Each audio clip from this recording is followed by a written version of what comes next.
Hi, you guys. Welcome back for our daily practice questions. As always, I like to first get into my introduction and disclaimer before getting started with our questions for today. So, for those of you who are familiar with me, hey y'all. For those of you who are new here, welcome, welcome, welcome. I am Dr. Brittany Weinstock. I am a family nurse practitioner and I am the founder and CEO of the Nursing Studio. I provide resources, tools, review courses, review videos, review books, one on one sessions, Q banks, and more to assist nurses as well as nurse practitioners with success on their boards as well as in practice. I've been doing this since 2015, assisting nurses and nurse practitioners internationally with exam success. Now, y'all know I always go over my disclaimer reminder that we know there's no absolutes in medicine. We treat on a patient by patient basis, and any of the questions that you see here, I have designed and created based on the current guidelines that are being tested on the ANCC as well as AAMP exam. Now, any of my videos where I'm teaching on things that we currently do in practice, I will always say that so there's no confusion. So, with that being said, let's get into question number one for today. Question number one states, a 65-year-old female patient with a 30-pack year smoking history presents to the office today with complaints of a mild cough and occasional shortness of breath during exercise.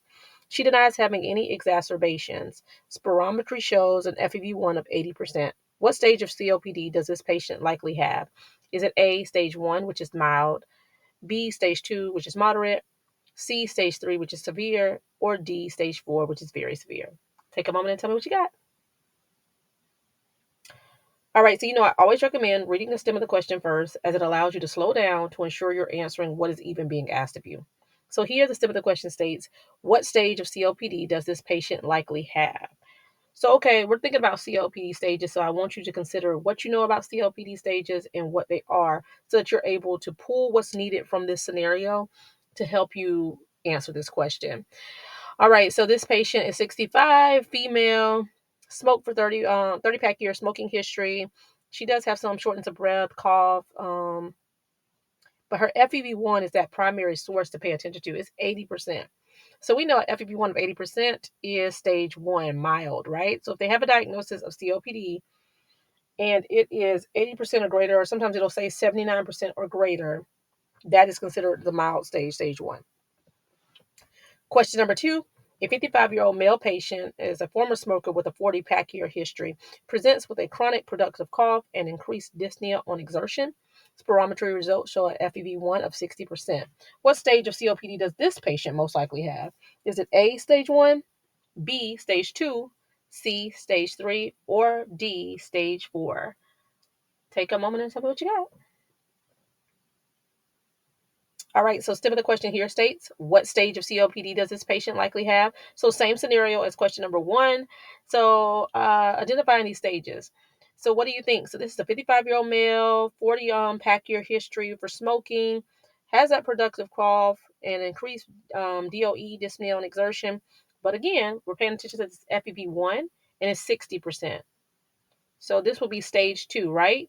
Because like I told you in stage 1, they say 80% or greater or 79% or greater. So then you can flip this stage 2 is anywhere from 79% to 50. And I always say think we decrease down by 30 each stage, okay?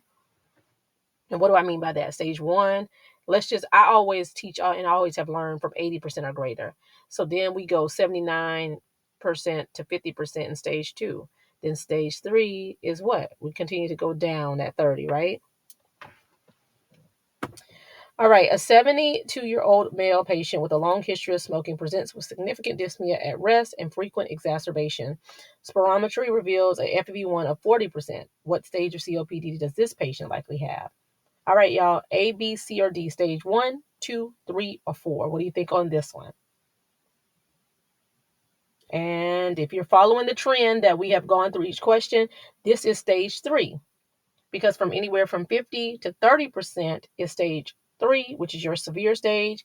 And then lastly, your stage 4, which is your very severe stage, is any FEV1 less than 30%, okay? So just know those gradual. And I always teach in this fashion that it's always a buildup, right? I build the knowledge so that then you can effectively apply it. So we started out with just the key things and the gold standard diagnostic exams, but now I wanted you to be able to identify what stage to put them in So then we'll know how to treat each stage next, okay? All right, you guys, I hope you found this helpful. As always, be sure to like, comment, subscribe, and share with whomever you may think may find this beneficial as well. But y'all know what to do. Y'all make sure y'all meet me back here. And if you need any of the resources that I do offer, feel free to reach out to the nursing studio by giving us a call at 803-400-6864. You can also shoot a text message to this number or shoot us an email to the nursing studio, the number one at gmail.com. The things that I do offer are my review book. You can get it in an ebook or paperback option. They're both linked in the bio of this channel. You can also get my self-paced review if you prefer to study independently. That's linked in the bio of this channel. If you need any practice questions to apply and study with, my QBank options are linked in the bio of this channel. And as always, if you're looking to book any one-on-one sessions with me, I always say give us a call, text, or email us so that we can make sure that you are booking the appropriate session, as I offer a variety of one-on-one session types. Okay?